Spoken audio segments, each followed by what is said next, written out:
We are online. Ya estamos en vivo. Hola, ¿qué tal? Buenas tardes, amigas, amigos. Mucho gusto en estar aquí con ustedes. Mi nombre es Edgar Kraus, soy el gerente editorial de HarperCollins México y tengo el gusto de acompañarles con una gran autora, Diana Graeber, que es la escritora de un libro que acabamos de publicar, Criar humanos en un entorno digital. La charla va a ser en inglés. Ella va a hablarles de por qué escribió este libro, y nosotros creemos que ahora en tiempos de pandemia y que todo el mundo está en sus casas y que los niños están en el hogar, un libro como este se vuelve una referencia imprescindible. Y bueno, welcome Diana, we're very happy to have you in this chat with your audience. Very welcome. So speak freely about your book and welcome. All right. Well, first of all, lo siento, mi español falta mucho, so I'm sorry that I'm going to say this in English. But if you have questions later in Spanish, hopefully I will understand the Spanish questions as well. So as you heard, I'm the author in the United States. The book is called Raising Humans in a Digital World, Helping Children Build a Healthy Relationship with Technology.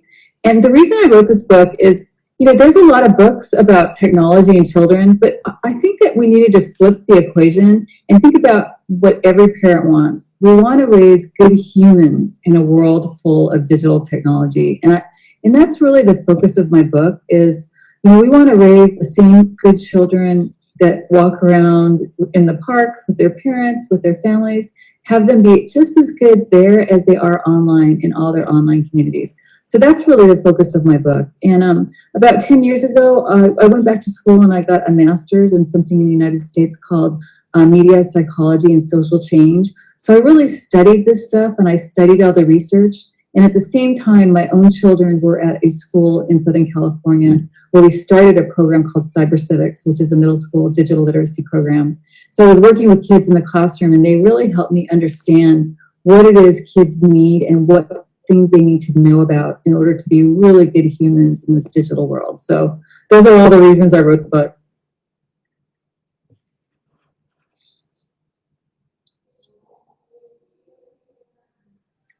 Did you want me to continue? Yes, please. Okay. Go ahead. I'm sorry that I'm unfamiliar with the format. Were people going to ask questions, or do you want me just to explain what's in the book? Maybe you can tell us about the video games and the current situation on that issue with the kids. Okay. Well, What do you think about that? You know, it's one of many things that I think kids need help with today in the digital world. And in the book, what I say is raising a child today is sort of like building a house. You can't build a house overnight, and your house is as good as the time you put into it. So in the book, what I recommend is parents spend the younger years, you know, when kids are really little, helping them build a really strong foundation of social emotional skills. And you do that by playing with them and talking to them and spending as much time offline as you can. And I know that's really hard right now with the pandemic, with parents working and we want to put our kids in front of TV or whatever because we're busy. And, you know, that's maybe okay with your older kids, but for younger kids, you know, all the research tells us that they need as much time possible with humans and faces and talking and being held and read to. And all of those things build like the foundation of your house. And it's what helps kids know how to be empathetic and to understand others and to have all those human skills they're really, really going to need when they go online. Because when they go online and play video games or whatever they do, you know, they don't see human faces. And so they have to remember that it's a human behind the screen and to draw on those empathy skills to be kind and try not to be mean or be, you know, or to be resilient if someone's mean to you. So that's super important. But then as our kids get older, you know, the way I describe my house is it's held up by 4 pillars of knowledge. And I think there's 4 areas that children really need to know about. Number 1 is screen time. This is so important, especially right now in the pandemic. Kids left to their own devices will spend, you know, the whole day in front of a screen, and we know that's not really healthy for them. So it's important for us to help our children manage the time they spend in front of screens and to remember that not all screen time is equal. You know, doing your homework or learning something on your screen is really different than playing a video game for 8 hours in a row. So what I really encourage parents to do is know what their children are doing on their screens. The second bit of area that children really need to understand is pandemic. Everything they post online will stay online forever. And often today, when our children go out into the world, the way people will judge them or figure out what kind of person they are is by what they have posted about themselves online. So really important, the minute your child goes online, for them to be mindful of the things they post and the things that their friends post about them and the things they post about their friends. So that's really important.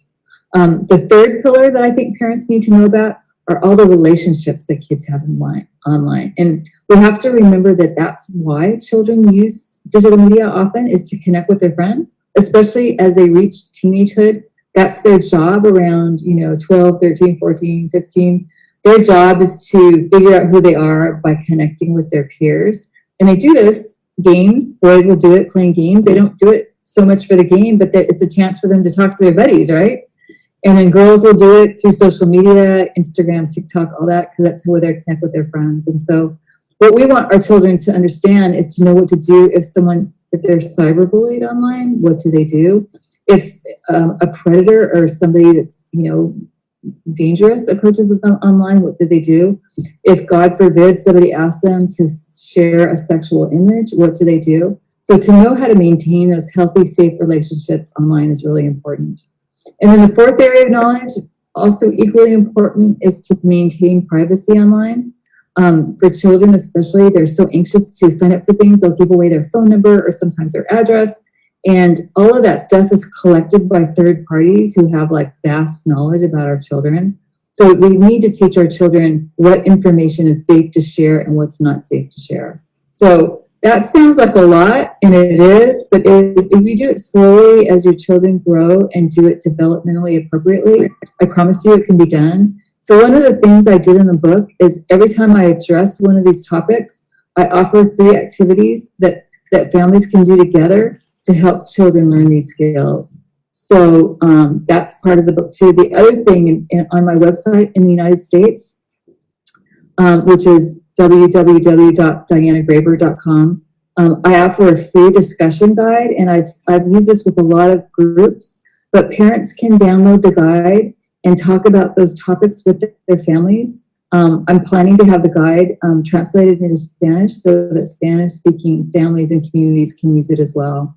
But really encourage communities to talk about these topics between themselves, because you can only do so much with your child, but it really depends on what your neighbor's doing with their child or your cousin's doing with their child, because all these kids are growing up together in this digital world. So it looks like technology is a dangerous current issue, but most afraid of technology, of the websites, or how do you recommend to the parents to guide to their kids on the use of the technology and the internet? Well,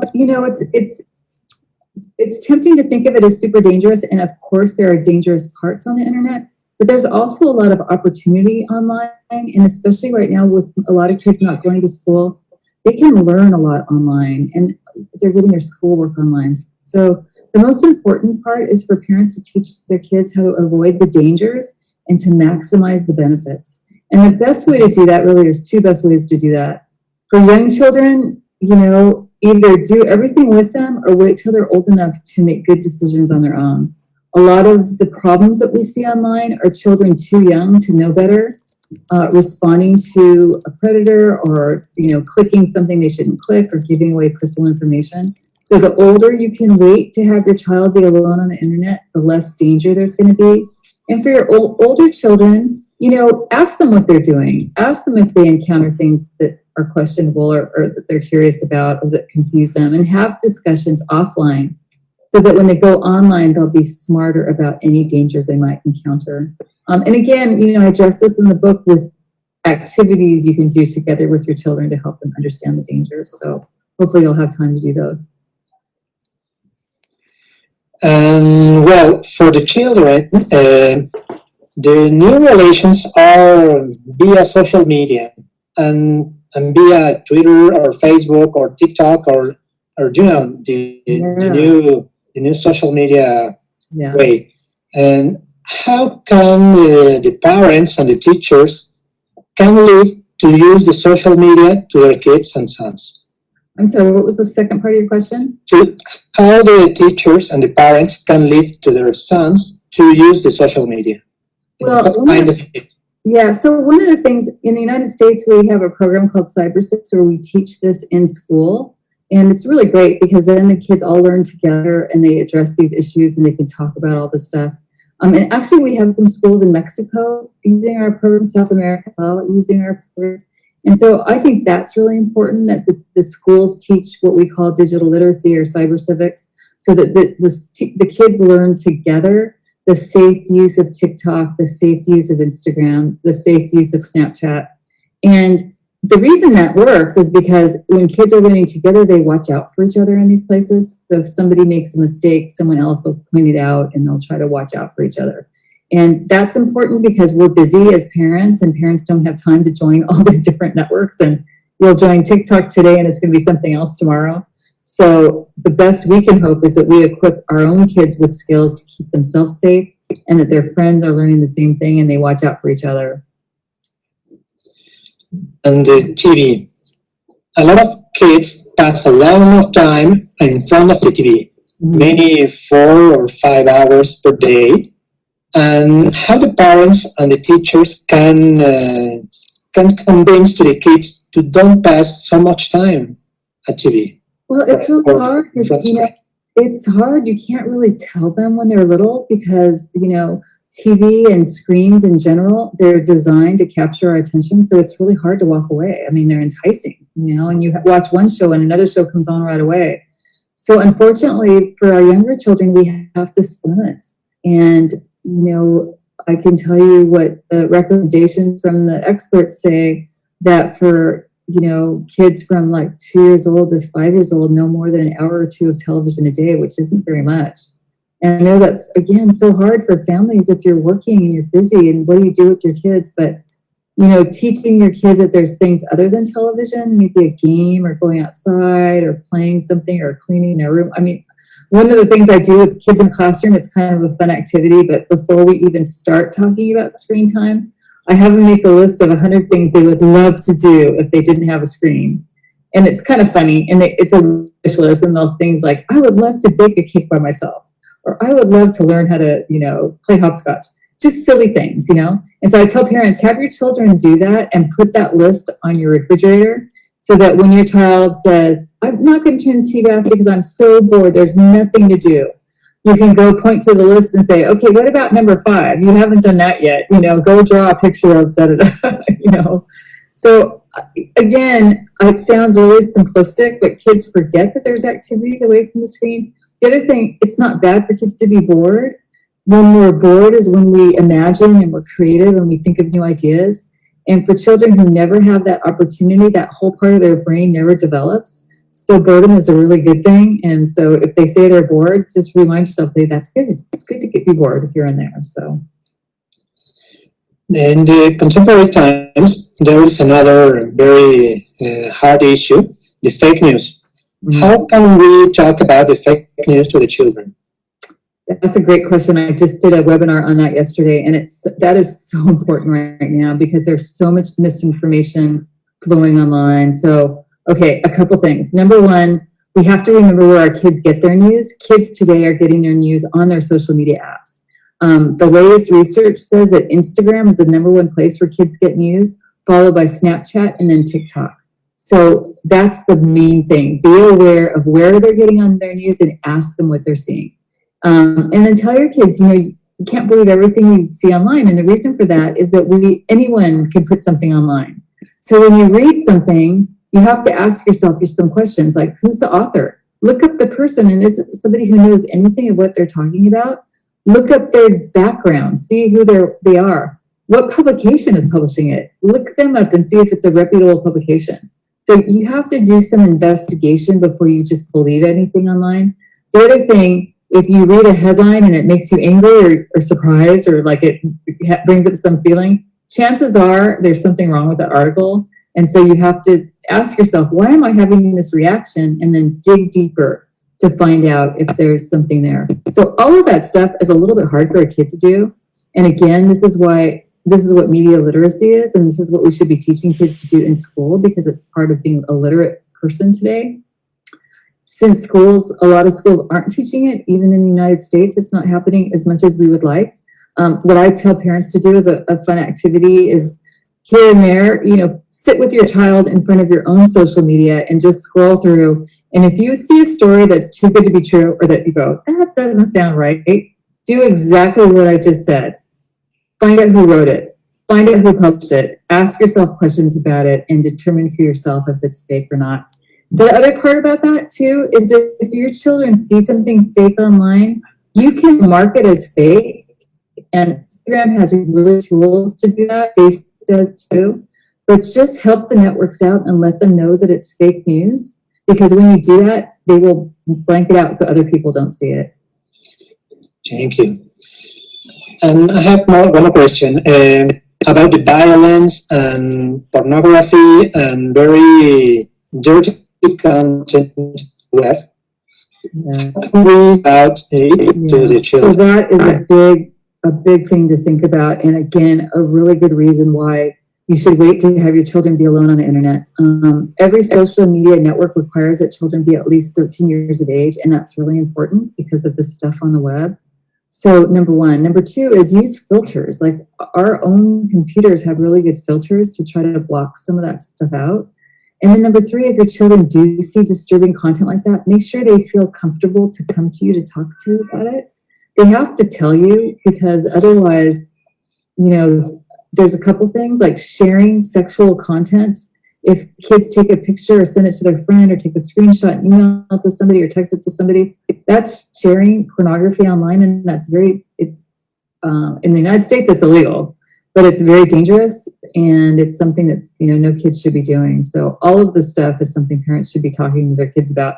The minute you let your child alone with a digital device, you need to talk about these issues, and you need to be able to keep that open communication so they can come to you if they ever see that kind of content online. Thank you. Maybe there's a question from the audience. Laura? Yes, here Or some we have comments? a question related to what or which social media do you recommend to the children? For children to use? Yeah. Well, that's a funny question, because no matter what I recommend, they're not going to take my recommendation. Kids decide what social media network depending on what their friends are using. And I had a funny conversation about this today, because in the United States, our president is thinking about banning TikTok, which is hilarious because kids love TikTok here. And it really doesn't matter if he bans it, because kids will go someplace else. And that's just how children are. Today, TikTok is the #1 place in exciting app. And a year ago, it was Snapchat. And the year before that, it was Fortnite, because it's like an app where you can talk to each other. So, these things come and go, and what's popular today will be gone tomorrow and replaced by something else. But what I would say to parents is, as far as recommending what's safe, if that's what the question is, it's as safe as your child is smart when they use it. So the same good and bad behavior can happen on any of these apps. It's the behaviors your children bring to it. It's not the app that makes them good or bad. They're all just platforms where kids communicate with one another. Thank you. And which is the point that you will recommend to pay attention, to talk about the news that the child has see, or what point do you think is the most important for the security of the child on internet? I'm sorry, I don't understand the question. So at what age are you asking? No, what is the point, the very important point that the parents have to have in the table when children go online? Well, what's the most important thing Yeah. to talk about? It's all important. That is such a hard question to answer, and that's really why I wrote a whole book about it, right? Yeah. Because There is no one thing. And that's the thing that's so interesting about digital literacy, is what you call this. It's a huge topic. There's fake news, there's cyberbullying, there's sexting, there's pornography, there's digital literacy. I mean, I could go on for a book, right? It's all important, and it's like, you can't talk about this in one sitting. It's an ongoing conversation with your children. And that's why I was hoping that the book could be a guide for parents to address all of these topics again and again and again as your children move through all the ages, because it will change as they get older. So there's not one important thing. It's all, unfortunately, really important. This is a new era. But other question is how the parents can decide that the child is ready to use the social media and to go alone on internet. How we can say well, one of the things I offered in my book in the very first chapter is a checklist, and it says how to know when your child's ready to use connected devices. And so I give a list of questions to the parents, like, does your child know what to do if they're cyberbullied? Do they know how to protect their privacy? Do they know how to manage their digital reputation? So what I tell parents is go through the checklist, and if you can say yes to all those things, then your child's ready. And generally, they look at that, they go, oh, I never thought about that. And so hopefully it will help parents to prepare their children by knowing that those are the topics that they need to talk about. Okay. There's another question, Laura, from the audience. Let me see. Not for the moment, but I will tell you if there are any other questions. About Mexico, Diana, what do you believe the trends in Mexico, the web trends and the education issues and the potential to use the technology for change and progress the situation in Mexico? Well, I mean, that's the thing that's so interesting right now, is we're all in this together. I mean, no matter what part of the world we're talking about, our children using digital devices. And so there's no walls, to use a terrible term that I hate. There's no walls between our countries when it comes to technology. Our kids in the United States are accessing the same things your children in Mexico are accessing. So we have to help one another with this whole issue. And number two is our kids are all learning online too. So all over the world, children are home because of COVID. And all over the world, children are turning to the internet to learn how to do new things. And so one thing that's really nice about this is there's a lot of educational opportunities online right now. Parents often don't like YouTube, but honestly, there's a lot of great educational content on YouTube. I know here in the United States, there's so much free content on all kinds of topics being offered to children right now. So I would say it's not so different in Mexico than it is here in the United States. We're dealing with the same issues, but we have the same opportunities.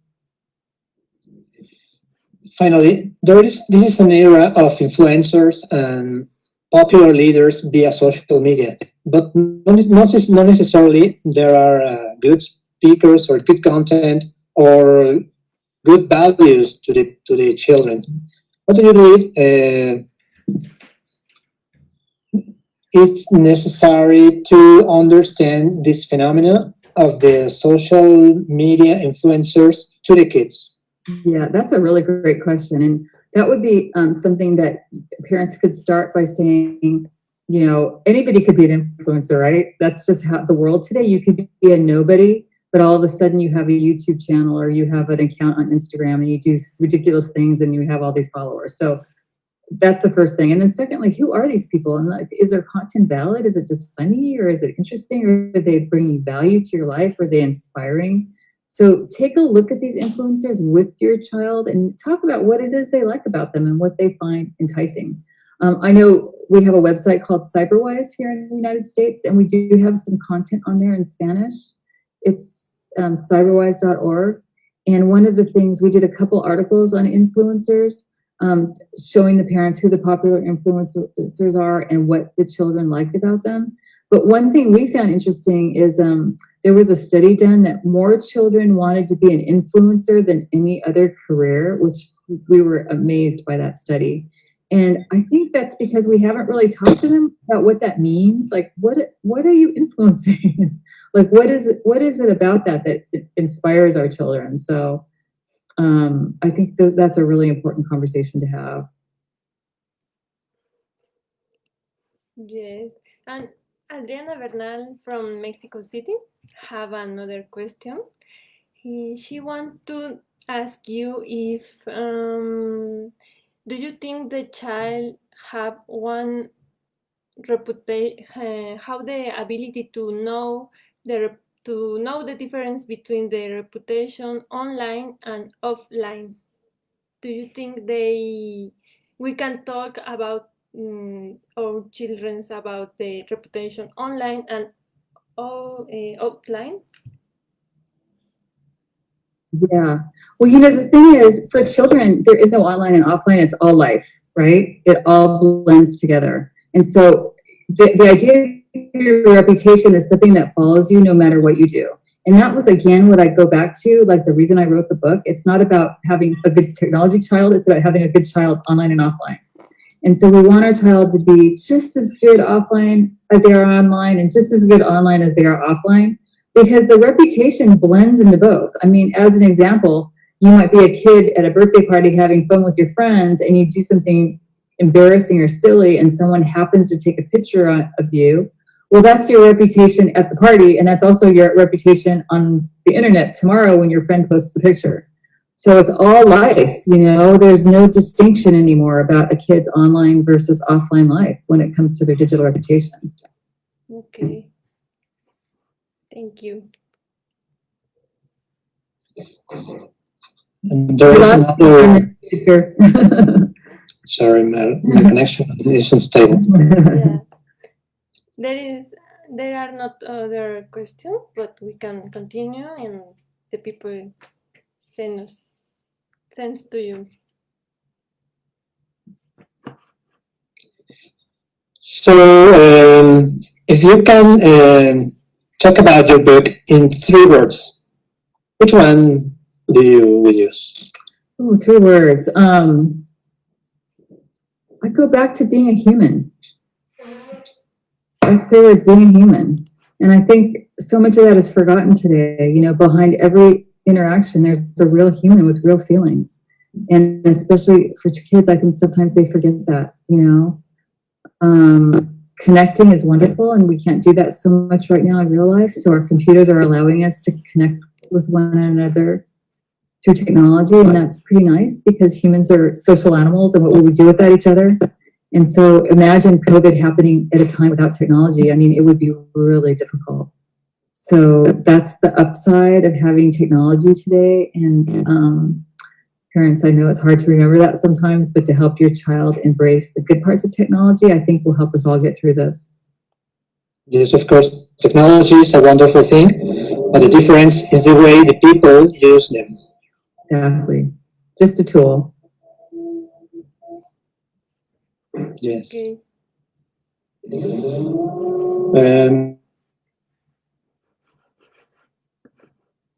Oh, I think we lost Edgar again. Oh, there he is. Can you listen to me? I can hear you now, yes. I'm sorry.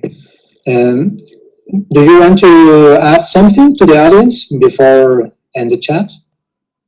Well, I guess what I would ask is, what do you think the difference is between how you're dealing with all these issues in Mexico versus the United States? Like, what are the things that you find really top of mind in Mexico? Well, Mexico is actually in a complicated situation because the crisis, because the bug with the virus. On the other hand, Mexico is growing a lot economically and education. So we have an opportunity to take advantage of this kind of books and the technology to use it for the benefit of the people. And we are very happy in publishing it because you offer a lot of advices, a very useful tool, and a very experienced point of view. You are a professional, you are a great author, So we are very happy in publish your book in Spanish, and we believe the trends in Mexico on technology will be very useful if the people use these trends and the technology along with your book. Right. Like I was saying earlier, I'm so honored to have the book in Spanish. Yeah, I meet with so many Spanish-speaking communities, and it's going to be wonderful to be able to hand them something that they can read as well. So very honored. Thank you. Thank you. Well, if there is no more questions, we really appreciate your time. Thank you for your kindness. Thank you for your book. And thank you for being the host. I know that's probably thrown to you at the last second. So you did a great job. To the people. I think we lost him. There he is. But thank you. I very much appreciate it. Thank you, Diana. We will meet. Mucho gusto. Thanks to the people. Gracias a toda la gente que nos siguió y muchísimas gracias a Diana Graver por compartir su tiempo y su sabiduría con nosotros. Thanks a lot for your time and for your book. Okay. Hasta luego. Hasta luego. See you soon. Chao. Bye. Gracias.